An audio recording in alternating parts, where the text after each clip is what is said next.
ഒന്ന് മതിയാക്കടാ, കുറെ നേരമായില്ലിരുന്ന് വെട്ടി വിഴുങ്ങുന്നു. നിനക്കതൊക്കെ പറയാം, നീയൊക്കെ ദിവസവും കഴിക്കുന്ന ഇതല്ലേ, എനിക്ക് എവിടുന്ന് കിട്ടാനാ? വീട്ടിൽ എല്ലാ ദിവസവും പുല്ലും വയ്ക്കോലുവാ. ചിലപ്പോ ഞാൻ വിചാരിക്കും വല്ല ക്രിസ്ത്യാനിയുമായിട്ട് ജനിച്ചാൽ മതിയായിരുന്നു. എന്തിനാടാ?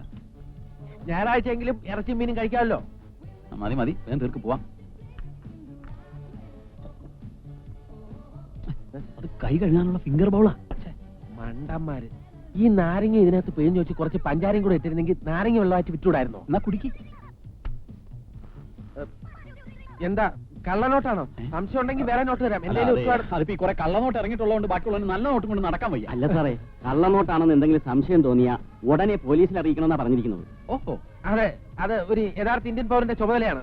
ഈ ബാക്കി 50 ദിവസം കൈവച്ചോ, മുതലാളി അറിയില്ല. നമുക്ക് ടാക്സി വിളിച്ചിട്ട് വേണം പോവാൻ. ചാക്കിട്ട് കാണുമ്പോ ടാക്സിക്കാരന് സംശയം വല്ലതും തോന്നുന്നു. രാത്രി ഇതൊക്കെ അറിയാൻ പോവല്ലേ, നീ വാ തുറക്കാതിരുന്നാ മതി, ഞാൻ അഡ്ജസ്റ്റ് ചെയ്തോളാം. ചോദിച്ചാ ചാക്കിനകത്ത് ചക്കപ്പഴോ വല്ലതും ആണെന്ന് പറയാല്ലേ?